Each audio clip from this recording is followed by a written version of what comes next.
Timely Teachers, it's the Timely Teacherpreneur again with Rainey Barton, and today we are talking all about my TPT Q1 income report. If you don't know what TPT is, that's short for Teachers Paid Teachers, which is the platform that I use to sell all of my music teacher digital products, and that most teachers use to create their products and sell them to other teachers, and it's a really great site for teacherpreneurs. And if you're not a teacherpreneur, then it really doesn't apply to you. Anyway, I just wanted to share a little bit about how my Q1 went and like what went well, lessons I learned and things, because I've actually been getting a couple of questions over on Instagram because I've kind of had a lot of really great success in the first 3 months of the year. And I definitely have tips and tricks for how I got there. And so I would love to share them with you all in this income report. I'm gonna try and do these quarterly and then break one for the whole year, just so that you can see my growth and learn the tips and tricks that have helped me get to where I've been in my teacher journey, and then hopefully it helps you as well. So if you're interested in that, then this video is for you. Stay tuned, and with that, we're gonna dive right in. In full disclosure, I will be sharing my income, and so if that's going to trigger you and make you feel inadequate or make you feel like I'm bragging or things, that is literally not what this is. This is to show you what worked well for me and what didn't. And some things did not work well for me. I'm literally just sharing this so that you learn from my mistakes and that I can hopefully inspire you in some way to know that you don't have to have 5 million products to make a lot of money, and that success can happen for you too. So I just wanted to throw that disclaimer out there just in case.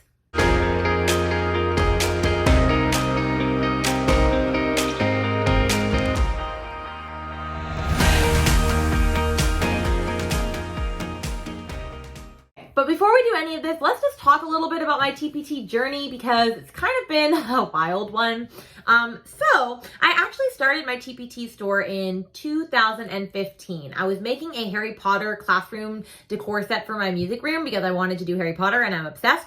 And so I figured, oh, I might as well sell it on TPT. Now, I didn't know anything about TPT at the time, and I'm sure I was breaking all sorts of rules with not flattening my clip art pages and like not having my terms of use. Like, I didn't know literally anything, and thank God I've taken courses along the way. And I'll link a couple of my favorite courses that I've used over the span of my business down below in case you're like brand new starting out. But I had my Harry Potter classroom on there, and it did pretty well. About every summer, it would sell about $300 to $500 between the months of June to August. It was always selling, and it was doing really well. So I was like, oh yeah, I can make money on here. But then I kind of just let it sit there, and that was basically the only product in my store for about the next 4 years.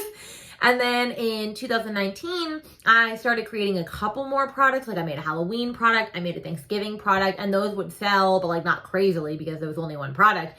And so I was starting to see a little bit of money, but I still wasn't really like acting as if TPT could be my other business. I don't know why. And then I made a few one-off products here and there. I'm just looking to make sure I don't miss anything. And then in November of 2020, yes, 2020, so recently, I decided that I was actually going to treat my business like a business. Now, why didn't I do that during the pandemic? We will get there. But in November 2020, I decided I was actually going to start trying. So I made a couple of Thanksgiving products and started to make some money. I made a couple of Christmas products and I was starting to make some money, but not as much as I could have because I was making them in the month that it was already needed.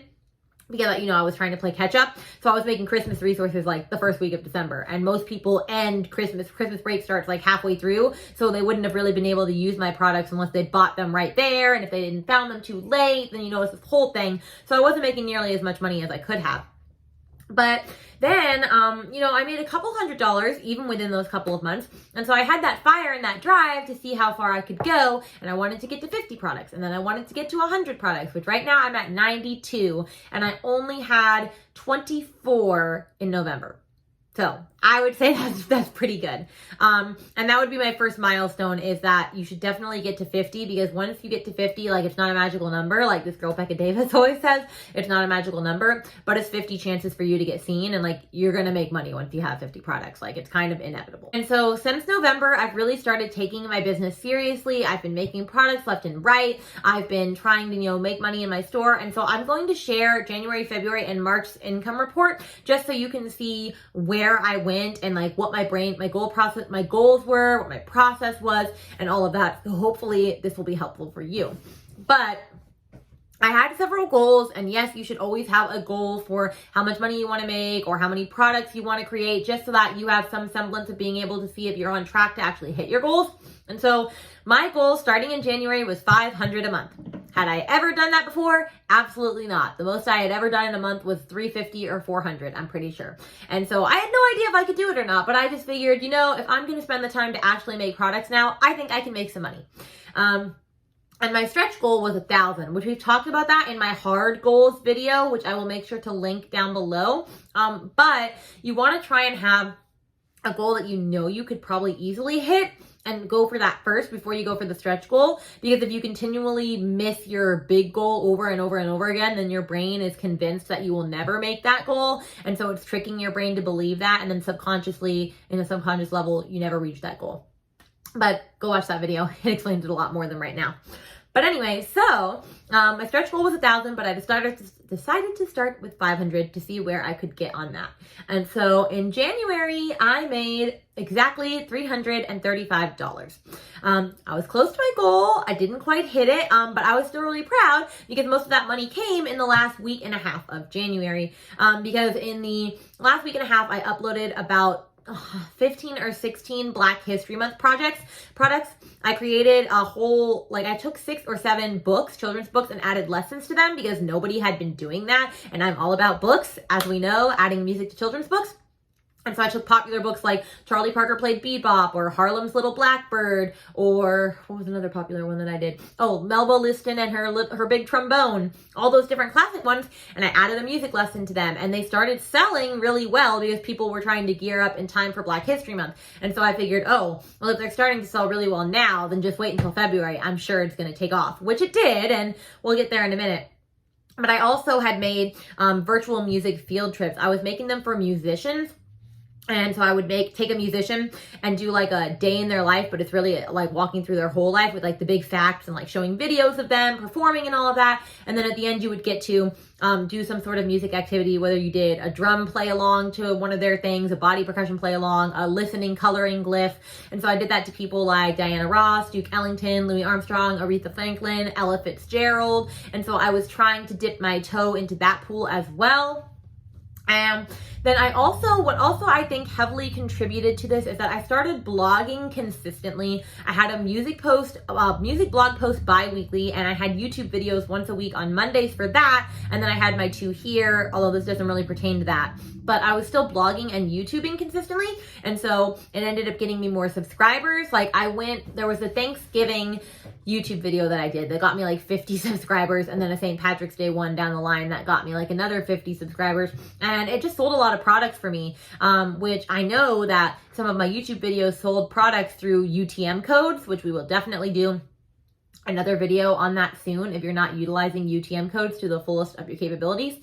But I believe that those are the things that really helped me to just make that money in January. So that's January's income and things that I discovered through January. Then we got to February, and to say that I am shocked with how February went would be a complete understatement or exaggeration. I don't know. You know the word. Anyway, my goal again was 500. I figured I didn't get that too far below it. I think I could do it this time. And boy, did I exceed that. In February, my take-home income was $2,453.39. I also exceeded my $1,000 stretch goal almost 2 times over, and like I said, I was completely shocked. My Black History Month products sold like wildfire. I was selling a product literally, it was like every hour or every 30 minutes I was selling something. And a lot of those products are only $3, which means it said I sold over 500 or 600 units in TPT in that month. And then, of course, my smart idea was to bundle it all together. So you could buy my whole Black History Month literacy bundle, you could buy my whole Black History Month virtual music field trips bundle, or you could buy the whole kit and caboodle and put it all together for like 30, 40 bucks. And that was where I made a lot of money. Bundles are your best friend. If there is anything in your store that you can bundle right now, you need to go bundle it, because that is how I made a lot of my money. Because yes, I sold more of the individual products, but the bundles made me more money quicker because you're getting like $30, $40 for a product instead of like $2.40 if it's a $3 product. And so a couple of things that I think really worked well for me is that I found the gap and I created products to fit the gap. So I've talked about this before in a couple of my other videos, like what products should I make? The gap is the most important thing. You need to spend time researching on TPT ideas that have not been done. Because TPT, yes, I do think it's oversaturated in a couple of things. Like, for example, how many worksheets on equivalent fractions can you have? Like, how many different ways can you make it? But maybe nobody's done in equivalent fractions. Like, I don't know, I'm just thinking of basketball right now because I just did this music basketball game. Maybe some type of like bracket system for equivalent fractions. What has been done or has not been done that you could do that would be really, really beneficial? So like I said, nobody was making these music literacy activities. There are a couple of music literacy activities out there, but there was none for Black History Month books, like at all. And so I was like, wow, I'm really good at doing that because that's one of my favorite things to do. And so I'm going to jump on it before anybody else does. And so when you typed in Charlie Parker played bebop music activity, I was the only one that popped up. When you typed in Melba Liston and her big trombone, I was the only one that popped up. When you typed in Black History Month music literacy activities, I was the only one that popped up. So it just made sense that you would buy my product because no one else was making it. So you need to actually spend time. And yes, this does take time, especially if you are in a not as niche one. Like for me, like I don't know, it's not quite as hard as like I would guess math or things because like there's tons and tons and tons of math teachers and there's tons and tons of music teachers, but like we all are very unique in the fact that we don't have a specific curriculum and like the way that we teach is just very different. Anyway, it might be a little bit harder if you are like a standard core subject. So actually take time to see what has not been done yet that you could provide for your audience. And then I also think a big factor about this was that I had reached the 60 or 70 product mark at the time. Like I said, the more products you have, the more chances you have of being found, and then you're actually going to make money.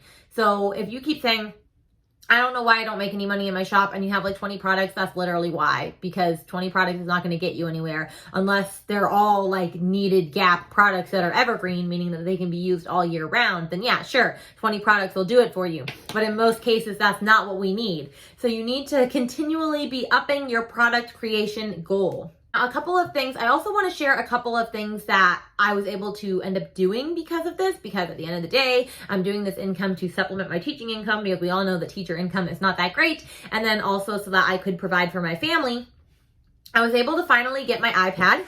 I got the newest one, the iPad Pro. It's literally as big as a laptop. I had been wanting that for a while, but I didn't want to have a phone payment and an iPad payment. And then my husband and I finally agreed that if I was making money in my business, full time, like constantly or monthly, that I could do my payment with that money. So I got my iPad. I was able to pay for this group coaching program that I'm doing in full for Teacherpreneurs, where I'm launching my systems course in June, the batching breakdown. I'll put the waitlist down below, but I was able to pay for that in full. And that was a really big deal for me because like I've never been able to pay in full for anything in my life. And so it was this really big full circle moment for me. And then I also, another thing that really helped, and I finally was able to afford Kajabi as my course platform. If you've ever taken a course and probably it's been on Kajabi, a lot of them have. There's other ones out there like Podia, Teachable, Thinkific, different ones like that. But the big main player people use Kajabi because like it's an all-in-one platform where you can have your email through them, you can have your website through them, you can have courses and like products through them. And I was finally able to afford it because it's like $200 a month. It's $150 if you want to do annual, but I'm still not on the annual plan yet. But I was finally able to afford that as my course. And that just made me feel so great because I'd been wanting it for years and I just couldn't afford it. And then another thing that was really helpful is that I also participated in the sale that we had in February, which helped in sales too. So please make sure that you always actively participate in TPT sales. They're there for a reason, to help get your business, like spread the word. Plus, there's nothing worse than if someone goes to your shop because they really like your store and they go onto it and you're not having the sale yet everybody else is. They're just going to buy from somebody else. So make sure that you go on sale when they're having sales. But that's basically all that happened in February. And so I'm just going to share March real quick, and then we're just going to talk about my biggest lessons learned. Okay, so then in March, my goal was 1,000 because I figured maybe I could hit that again. And March was a little rough, but I made $1,001.21. I actually made my husband buy a product at the last minute because I was at $9.97 and I was like, there's no way that I am going to not make my goal by $3. So my husband has a product that he's never going to use, but you know what? Thanks, hub. That was really great. Anyway, the bulk of my income for March came from my Women's History Month virtual field trips bundle. So I had one with like Diana Ross, Ella, Aretha Franklin, and Joni Mitchell. And then my St. Patrick's Day resources. Like I had one activity for Ratlin Bog that was $3 and I made over $400 with that one resource. Like it was beyond crazy. I was selling like 10 or 11 of them a day. And then I also, at the end of the month, started selling a lot of my Trello business organization bundles. So I had a bunch of boards for like launching, for podcasting, for blogging, your ultimate editorial calendar. And I made that in preparation for Spring Fling. So I was in a Teacherpreneur conference at the end of the month called Spring Fling, hosted by Jamie Jasperson, which I will share her down below because she is really great and knowledgeable on all things Instagram.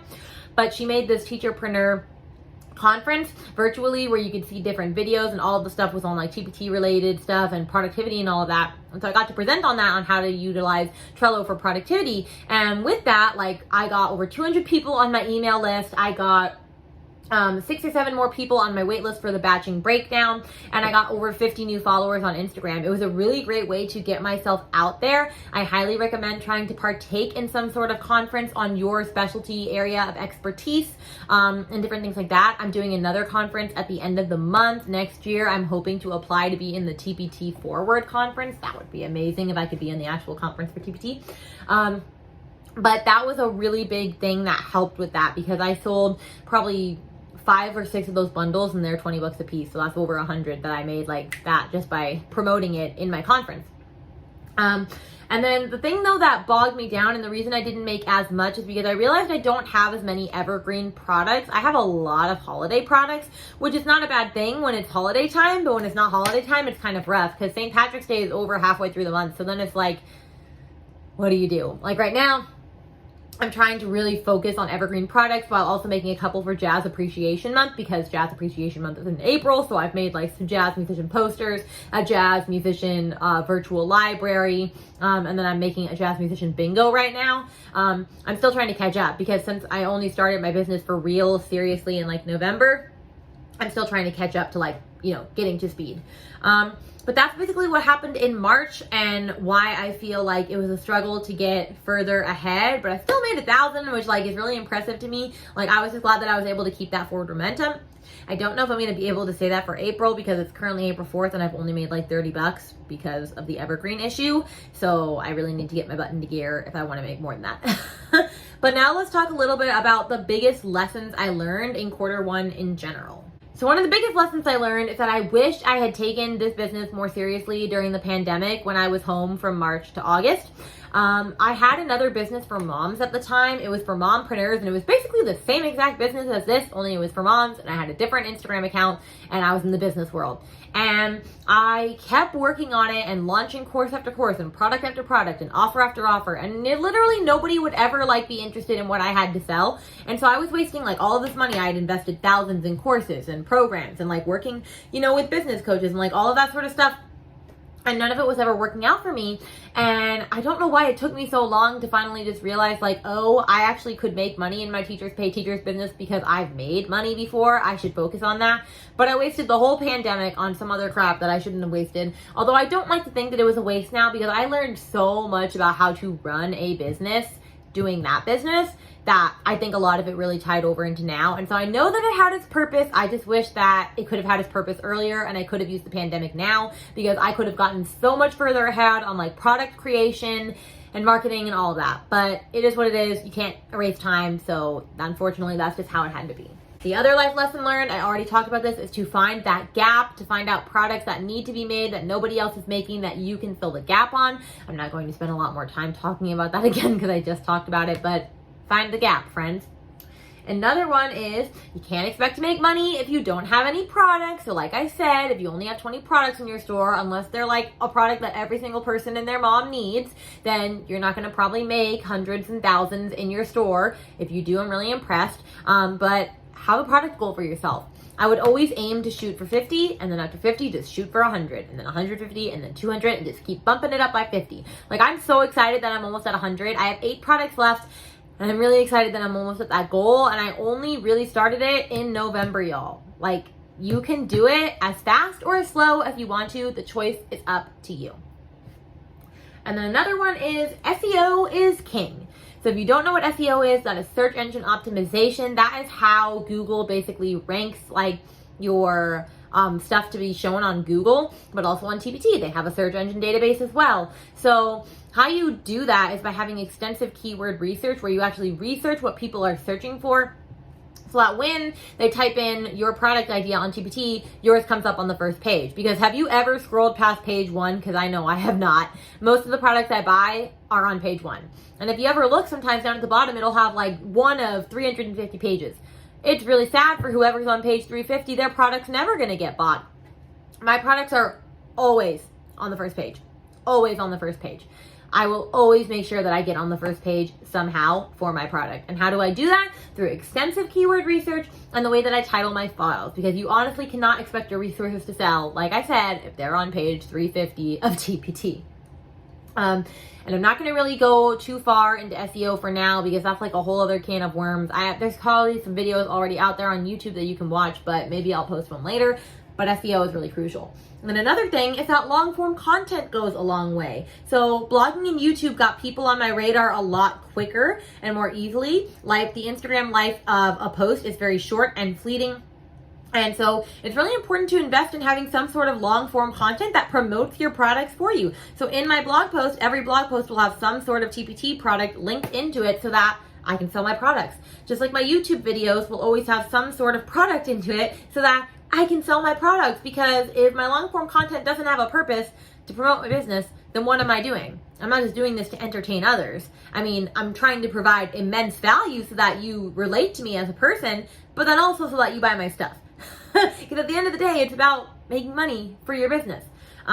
So for example, my long form content has sold products for me before, like my Black History Month book activities. I have a YouTube video on it and it sold several. I already said that I found out through UTM codes, which are basically like personalized URL links that you can put into YouTube, your blog, all these different places. And so when someone clicks on it and then buys your product through it on TPT on the traffic page, instead of just saying YouTube, that someone came from YouTube, it'll say the exact video they came from. So like if I named mine Duck Rabbit because I just had a resource on Duck Rabbit, it would say YouTube Duck Rabbit. And so I would go, oh wow, that video is doing really well because it brought 3 or 4 people onto my page and 2 people bought my product. So it has a 50% conversion rate. I need to make more videos like that.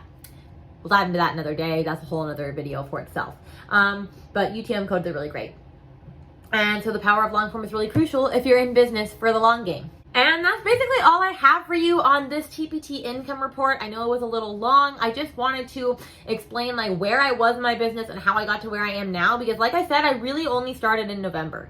Like I had the Harry Potter stuff for over 4 years and didn't do anything else really. So it goes to show that you can have success super fast. It's up to you. It's up to however many products you decide to create. It's up to if you're doing your research to see what's going to sell. Because you could have a really great idea for a product, but if nobody's searching for it, then it's just not gonna sell. Not saying that you can't eventually convince people that it's a great product, but when you're just starting out, make products that you know will sell. So I hope this is really helpful, and that if you liked this video and you want me to do more of these, like, share, and subscribe down below. Let me know in the comments if you liked this video and if it was helpful.